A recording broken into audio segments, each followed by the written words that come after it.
우리는 신앙생활을 하면서요, 예수님과의 그 관계 설정도 너무 중요합니다. 그분과의 나와의 찐 관계를 통해서 내 신앙생활의 방향과 모습이 결정돼요. 보통 나를 인식하는 방법을 좀 두 가지로 보고 있습니다. 첫째는 다른 사람이 나를 어떻게 보는가, 두 번째는 셀프 인식이요. 상대방이 어떻게 불러주는가, 내가 나를 어떻게 생각하는가에 따라서 내가 결정되어진다는 거죠. 그리스도인들도 세상 방법과 사실 똑같아요. 우리 하나님이, 우리 예수님이 우리를 향해서 불러줄 때가 있거든요. 그 불러주는 대로 내 존재가 결정이 돼요.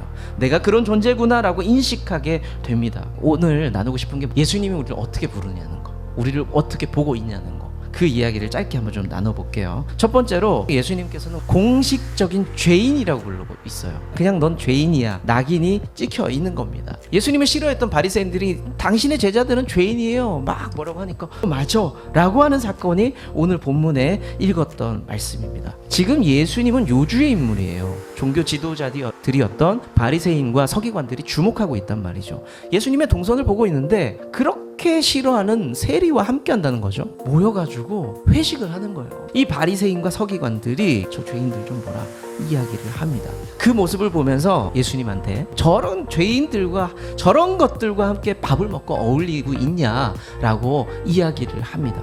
그런데 1차적으로 들어보면요, 사람들이 누구를 욕하는 것 같아요? 세리 욕하는 것 같아요. 세리 저것들과 함께 밥 먹습니까? 라고 이야기하는 것 같죠. 그런데 사실은 제자들 예수님을 돌려 깐 거예요.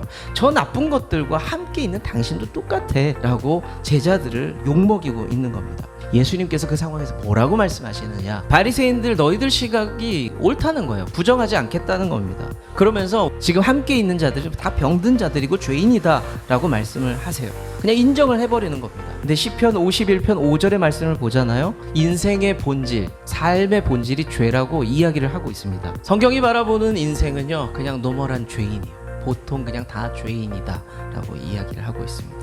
자, 그러면 두 번째는 너희들은 그냥 죄인이 아니라 죄인 중에 상죄인이라고 얘기해요. 오늘 별로 은혜스럽지 않은 이야기들이에요. 사실은 바리새인의 첫 번째 공격이 있은 다음에 제자들을 포함한 모든 사람이 죄인이라고 예수님도 인정을 해버리셨죠. 모든 사람이 아픈 환자야. 근데 바리새인이 이 말이 불편한 거예요. 바리새인 기준에서는 나 빼고 너희들 죄인이었거든요. 바리새인은 그렇게 얘기한 거예요.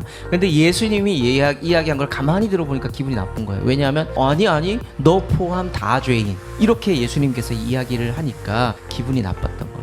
그래서 다시 예수님과 그 제자들을 공격하는데 어떻게 얘기하냐면, 당시에 경건했던 사람들이 있어요. 지금 공격하고 있는 바리새인들, 바리새파들이 경건한 사람들이었어요. 그리고 또 다른 무리가 있었는데 요한의 제자들이 신앙 공동체가 있었거든요. 근데 그 그룹이 경건한 그룹이었어요. 근데 그 경건의 상징으로 금식이 있었거든요. 그러니까 요한의 제자들도 바리새파들도 다 금식도 하고 참 경건한데 당신의 제자들은 그런 거 하지 않아요. 그래서 나빠요 라고 이야기를 했습니다. 제자들, 사람들은 그냥 죄인, 아주 나쁜 죄인입니다. 성경은요, 인생의 본질을 그냥 그렇게 정의하고 끝내고 있습니다. 아주 불편한 이야기죠. 우리가 예수님 앞에 설 때, 우리가 그리스도인이 될 때의 첫 번째 자기 정체성 고백은요, 이거예요. 저는 죄인입니다 라는 거. 속일 필요 없어요. 하나님, 제가 죄인 맞습니다 라는 거. 저는 오늘 이 불편한 이야기로 말씀 좀 마무리 좀 짓고 정리해 보겠습니다.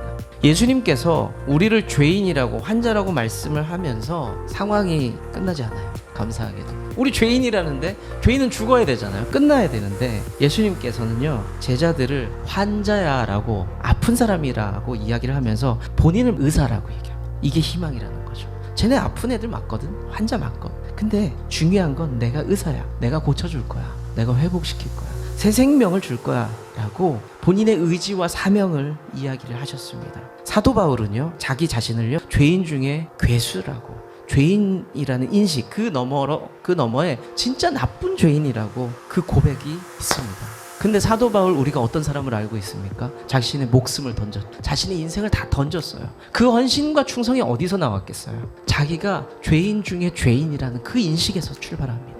내가 죄인이라는 걸 알았기 때문에 그 은혜가 너무 큰 거예요. 그래서 우리의 삶을 던질 수 있었던 겁니다. 여러분들, 하나님 앞에 헌신하는 인생들은요, 내가 하나님 앞에 받은 은혜가 크다는 걸 아는 사람들이 할 수 있는 겁니다. 우리는 죄인이 맞아요. 그렇지만 하나님의 부르심은 의인입니다. 예수님께서 우리를 그렇게 부르셨어요. 우리가 하나님 앞에 그 부름대로 살아가며 헌신할 수 있는 그런 복된 성도 되시기를 소망합니다.